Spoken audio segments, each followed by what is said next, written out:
숨겨진 알파 수익을 찾아낸다. 머니알파 플러스 TV 최은영입니다. 은퇴 후 두둑한 배당으로 노후 생활을 꿈꾸며 꾸준히 모아가는 ETF가 있죠.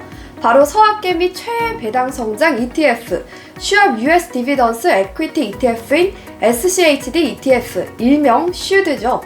지난 수요일 기준 SCHD 보관 금액만 7억 6,433만 달러, 우리 돈으로 1조 177억 원이 넘는 규모죠. 이 SCHD 보유 종목들이 올해는 예년과 다르게 대거 교체되는 리밸런싱이 이뤄졌습니다. 104개 보유 종목 가운데 23개 종목이 빠지고 새롭게 편입되었죠. 이렇게 새로이 편입된 종목 비중이 시가총액 기준 11%에 달한다고 합니다. 궁금하시죠?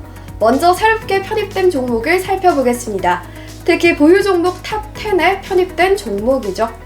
바로 바이오 제약회사 브리스톨 마이어스 스퀴브입니다. 브리스톨 마이어스는 현재 배당률이 4.65%에 배당 성량 33.86%, 5년 배당 성장률 7.49%, 그리고 지난 7년 배당금을 연속 늘려왔습니다. 포트폴리오 비중은 3.92%입니다. 그리고 초콜릿 1등 기업 허쉬가 눈에 들어오는데요. 잘 알다시피 SCHD 종목 선정 룰이 전체 포트폴리오에서 그 종목이 4%를 그리고 한 섹터가 25%를 넘지 않도록 하죠. 그래서 이번 탑 10 종목들이 각각 3.87%에서 3.96%까지 차지하며 전체 포트폴리오의 39.29%로 리밸런싱 된 것으로 나타났습니다.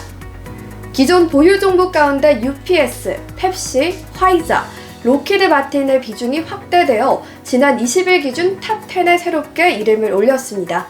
대신 암젠, 코카콜라, 버라이즌이 그 자리를 내주게 되었습니다. 그럼 탑 10에서 빠진 종목들은 뭐가 있을까요? 이번엔 편입 종목보다 빠진 종목들이 훨씬 눈길을 끌고 있습니다. 반도체 기업의 강자 브로드컴과 글로벌 제약회사 머크앤코가 대표적으로 퇴출되었습니다. 브로드컴과 머크는 리밸런싱 이전 SCHD 내 비중이 각각 4.9%, 4.36%를 차지할 정도로 컸는데요. 특히 브로드컴이 빠지면서 SCHD의 가중 평균 시가총액이 1,160억 달러에서 1,240억 달러로 내려앉았다고 합니다. 그럼 SCHD에서 왜 빠졌을까요? 브로드컴 주가가 크게 상승하면서 배당률이 최저 수준으로 떨어졌기 때문이죠. 브로드컴 배당 수익률은 현재 1.54%로 S&P 500 기업들의 평균 1.5% 수준과 비슷하지만 포트폴리오 종목 중 최하위 수준입니다.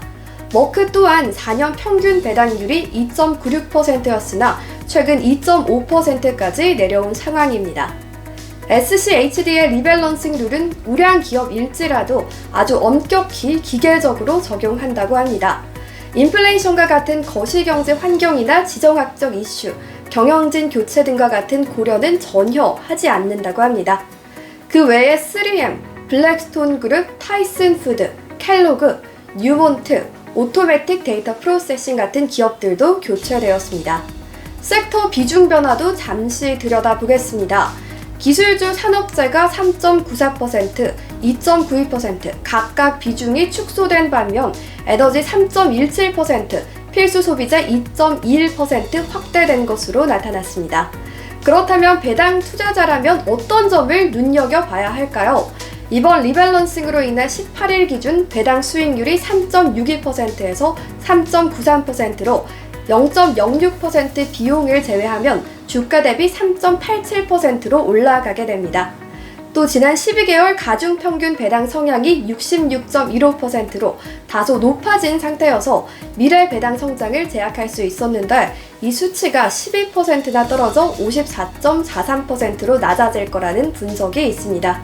가중평균 2년 현금 흐름 대비 부채 비율도 12.31배에서 11.08배로 낮추고 지난 12개월 자기자본 이익률도 26.08%에서 29.04%로 상승시킨다는 점도 눈에 띄었습니다. 반면 아쉬운 점도 물론 있죠. 이전 SDHD 포트폴리오는 지난 5년간 배당 성장률이 9.51%였으나 이 수치가 8.91%로 떨어질 것이라는 점입니다. 이런 변화는 배당 성장보다는 배당 안정성에 보다 방점이 찍혀 있다는 의미로 풀이됩니다.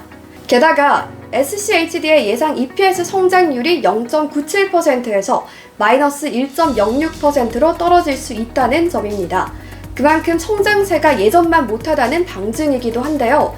SCHD는 2011년 출시된 이후 2022년까지 13.51% 연평균 복합 성장률을 이어왔습니다. 그러다 2023년 S&P 500이 26.19% 상승하는 동안 4.57% 성장이라는 부진한 실적을 기록했죠. 올해 총 수익률도 9.87% 대비 4.91%로 상대적으로 부진한 편입니다. 저금리 경제 환경이 SCHD의 지금껏 높았던 성장률 요인으로 지목되는 지점입니다. 최근 미국 연준 파월 의장의 비둘기파적인 발언으로 금리 인하 기대감이 한층 커지고 있습니다. SCHD 또한 반등세를 타고 있죠. 이번 2024년 SCHD 리밸런싱으로 주가 상승과 더불어 배당금 인상까지 뻥 먹고 알 먹고 함께 기대해보시죠. 지금까지의 내용이 도움이 되셨다면 구독, 알림, 좋아요 아시겠죠? 또 SCHD 보유 종목 선정 방법 설명 자료와 이번 23개 교체 종목들 저희 채널 게시판에서 참고하시면 좋겠습니다. 지금까지 머니알파 플러스 TV 최은영이었습니다.